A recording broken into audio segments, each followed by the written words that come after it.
Next up in our preview is the Ohio State Buckeyes, who look like they're building the Avengers right now, Dalton, honestly, with the way they're killing the transfer portal. They brought back everyone from a great team last year. They went 11-2 last year, lost in the Cotton Bowl to Missouri. They also lost to Michigan again. Third year in a row that Ohio State has lost to Michigan, their arch rival, and not won the Big Ten championship either. So there's a lot of expectations now, Dalton, on this team with all the guys coming back, all the guys coming in. This is the year, and Chip Kelly as a new offensive coordinator as well. He left the UCLA head coach job to become an offensive coordinator for Ohio State. This is the year now for Ryan Day. It's put up or shut up time for Ryan Day now. It's kind of national championship or bust, it feels like, in Columbus. So, it feels like Ohio State has a super team, of course, but now it's like, okay, the pressure is on now for Ohio State to actually get over the hump and do it. Yeah, it only makes a blazing hot seat even hotter, right? And you bring Chip Kelly in as your offensive coordinator and a boatload of talent in. Obviously, always have talent coming in the recruiting class. And then you bring in transfers like Quinshon Judkins and Caleb Downs, and you've got massive, massive expectations, right? One of two teams that you had in the top 10 with top 10 position units at every unit. I mean, just a loaded team that should be able to run the ball like crazy with Judkins and Travion Henderson, that still has Emeka Ibuka, top 5 receiver in the country, and freshman Jeremiah Smith coming in, who should be a freak of nature. And this defense, there was some guys we were expecting to enter the draft last year, like possibly especially Denzel Burke is one of them, that they just didn't go. The only things they lost off this defense were their 2 starting linebackers, but otherwise they bring back a boatload of talent and arguably the best defensive line in the country. This is a loaded team. They've got huge expectations, as always. Michigan lost a boatload of talent after winning a title. Ohio State's going to be expected with this roster to go the whole way. Yeah, absolutely. In my position unit rankings, I said they had the best running back unit in the country by far with Quinshon Judkins and Travion Henderson. I had them as having the best D-line in the country, and I had them as having the best secondary in the country as well. So everywhere on this team is loaded. The one question on this team, do they have a quarterback that is capable of leading them to the promised land? I like Will Howard, the Kansas State transfer coming in, and I think there's talented guys behind him, former highly rated recruits, but they don't have a proven star at quarterback. He has Will Howard has a 73.4 passing grade over the last 2 years. He's a solid quarterback. He thrives off play action, which I think would be good in this run-heavy offense, and Chip Kelly would be smart to use it. But, we've seen teams win without superstar quarterbacks before. We've seen it happen before, right? I think go back to the Alabama days, right, when they are running off of Derrick Henry and stuff like that. I think Jake Coker was one of the quarterbacks that led them to a national championship. Like they didn't have an elite quarterback in some of those years, but nowadays in today's day and age of college football, it almost feels like you have to have like a guy at quarterback. We don't know if they have that right now. Like I know Ohio State fans were so sick of Kyle McCord last year, and now he's at Syracuse now, of course.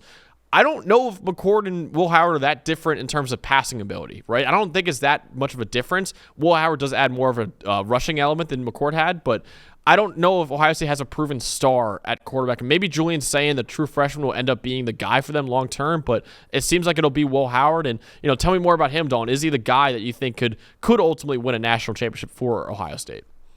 I think what he is at first impression is a good fit for Chip Kelly's offense. And you mentioned the play action prowess, and that's a good fit. And you talk about over the last 2 years, a 90.7 play action passing grade. That's the 4th best in the Power 5. Now, coming from Kansas State, where they ran a ton of play action, it was heavy run game, a lot of gap scheme and things working off of that and making intermediate throws. Like, that's what he's good at, right? And he has a natural feel for seeing, especially when safeties step up towards the box to play the run and throwing seams and throwing deep crossers that kind of take advantage of them having their feet flat and playing the run, right? That stuff, like, I'm not worried about, especially when they're ahead and Chip Kelly's got the run game going with Judkins and Henderson. He's going to excel in that part. I really believe that. And like you said, he's got a little bit of mobility. He can be involved in the read option game himself. He's a tough runner, right? I mean, we've seen Will Howard win before, right? He won a Big 12 title 2 years ago. He beat the national runner-up TCU in an absolute dogfight of a game. I mean, he's tough as nails, good play-action passer, good intermediate passer. I wouldn't say he's got the biggest arm ever.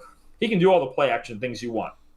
The question for me is if Ohio State, let's say against an Oregon or against a Michigan or a big-time team, if it's late and they're down a score, right, and we got to drop back and throw it. Now, last year showed some flashes, right, actually in 2 games that they lost, the Missouri game in drop-back situations. He looked very, very good, right, and they lost that game on a 60-yard field goal. The second half of the Texas game, when they were well down and just Texas was just waxing them, he brought them back, dropping back, throwing the football down the sideline wherever you need him to throw. So there are flashes of it. It's just in non-play action situations, it's not consistent enough. He doesn't bring that every single week. So can he be more than what Chip Kelly draws up for him schematically?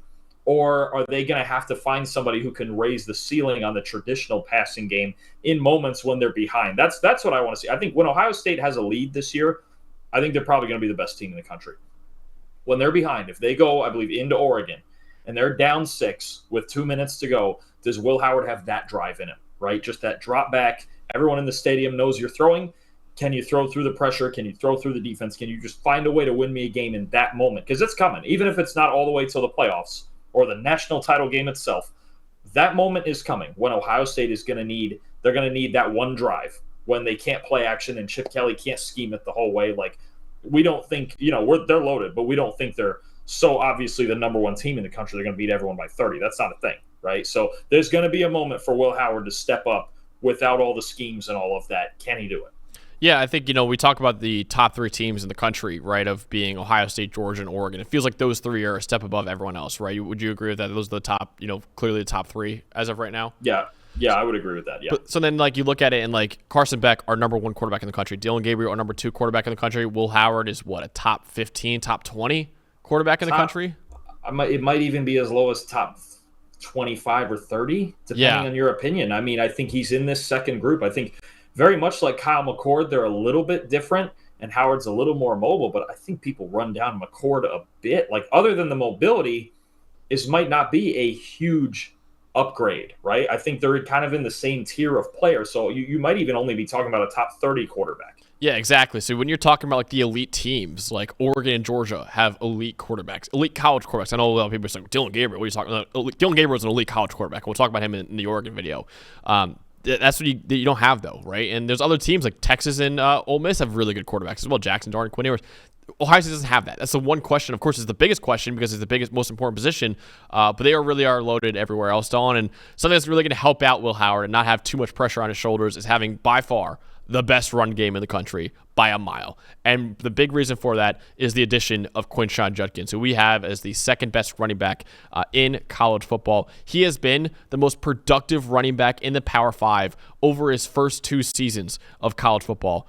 Since 2022, the former Ole Miss running back leads the Power 5 in rushing yards with 2,726, yards after contact with 1,800, and forced missed tackles with 154. Fantastic contact balance at 6 feet tall, 219 pounds.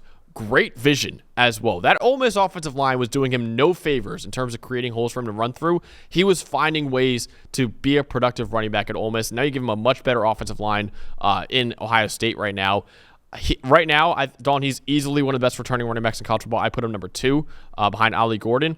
And he is actually the number 1 running back in the 2025 NFL Draft, according to both Trevor Sikkema and Connor Rogers in their running backs episode for NFL Stock Exchange, which you can check out pretty soon. So Ole Miss added a superstar on offense from the transfer portal. And, Ohio State added a superstar on offense in the transfer portal in Quinshon Judkins. But also, Dalton, they added a superstar on defense as well. They sure did. Actually, another transfer who might moonlight as their third-string running back. You never know. But what they did add was the best safety in the country, and that's Caleb Downs, man. Younger brother of Indianapolis Colts receiver Josh Downs. And look, what he did last year at Alabama as a true freshman was just silly. He just walks in there, and he's like, boom, he's the best safety in the country. Third best coverage grade among Power 5 safeties in an Alabama defense where, one, the fact that Saban trusted him enough that he led the team in snaps played is crazy. And two, after, I believe it was week 3, it took him 3 games where he looked like a freshman. And after that, just the best safety in the country. He can cover, he'll come up and hit. His instincts are absolutely off the charts for a 19, 20-year-old kid. He's got almost NFL veteran instincts. It's just nuts how good he is. His vision, could ankle bites a little bit when he's tackling, but we're nitpicking here. He's certainly not a terrible tackler. Just what he brings at a spot. It was really the one spot safety last year where Ohio State was more solid than great on defense. They had a terrific defense, but they were just kind of above average at safety. Now they've got a freak show everywhere. And Caleb Downs, just everything. He's the whole package, and I would expect him in the class of 2026 to be a first-round pick, no question, and probably the first safety off the board. Yeah, honestly, and if he could be a top 10 pick at safety, which is saying a lot considering how low safeties usually go in the draft. So he's a special talent, man. And yeah, could play a little running back this year too, which I don't know if you and I agree with that, but maybe it could be a little bit of a Heisman campaign they're trying to get for Caleb Downs. All right, bottom line time now, Dalton. I want to talk about a couple things with this bottom line because I think it's important.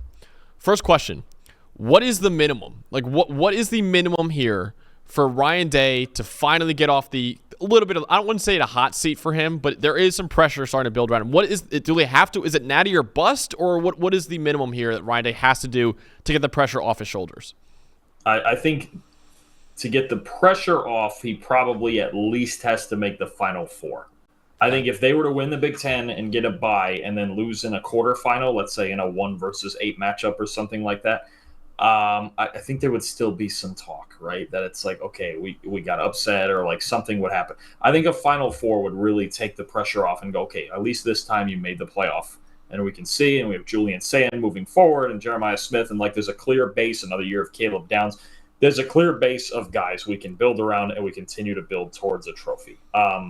That for me, but if they were to lose to Michigan this year, I think the place would just about burn down because you just look at all the talent they have and all the talent Michigan lost, and you go, this has to be the year they beat Michigan, they win the Big Ten, you get a top 4 spot, you win it. I think he's got to win at least one playoff game.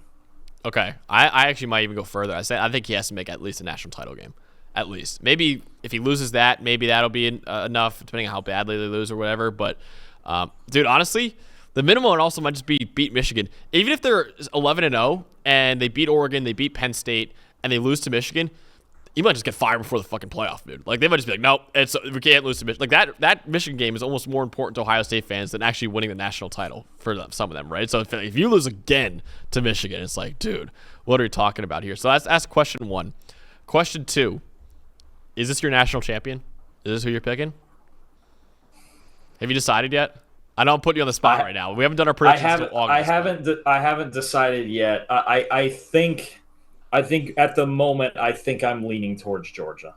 Okay. Until I see Will Howard in this offense, I don't know that I could pick him to win it. They might on the quarterback thing alone be the second best team in the country for me, just because I do like Will Howard, but it's hard to love him. Right? Like, it's kind of that thing where it's just like, even at K-State, like, did we ever feel like K-State was a national title contender? No. Even though they won the Big Ten, they beat the undefeated TCU team and all that stuff. But it's hard for me when so much is always centered around your quarterback, right? And when it's like, this is when you can be as loaded as you want, but when this is your one question mark, it's the part where I hesitate. So I think right this minute, I need to think on this more. Right this minute on the spot, I'd probably lean towards Georgia and probably beating Ohio State in the title game. Mm-hmm. But look, Will Howard gets a chance to prove us wrong, right? Yeah. I will say they are my national champion. I'm going to go with the Ohio State Buckeyes this year as my national champion. And not to toot my own horn, Dalton, I got it right last year with Michigan, right? So I'm trying to go 2 for 2 with Penn State's arch rivals, which sucks for me as a Penn State fan for national champions. But, dude, look at the schedule for Ohio State really quickly, man. It's difficult. They're at Oregon, they are at Penn State, and they're home against Michigan. So they play the other 3 best teams, I think, in the Big Ten right now. And they got a game against Iowa as well, which is not a cakewalk either with that defense. So could be a pretty difficult schedule for Ohio State. But you and I both agree this is definitely easily one of the top 3 teams that we have in college football, and certainly one of the top contenders for the national championship next year with that roster that they have right now. So that's what we got for our preview of the Ohio State Buckeyes. Again, we're doing this for every single one of the 70 Power 4 teams, so make sure you subscribe to the channel so you don't miss a single one.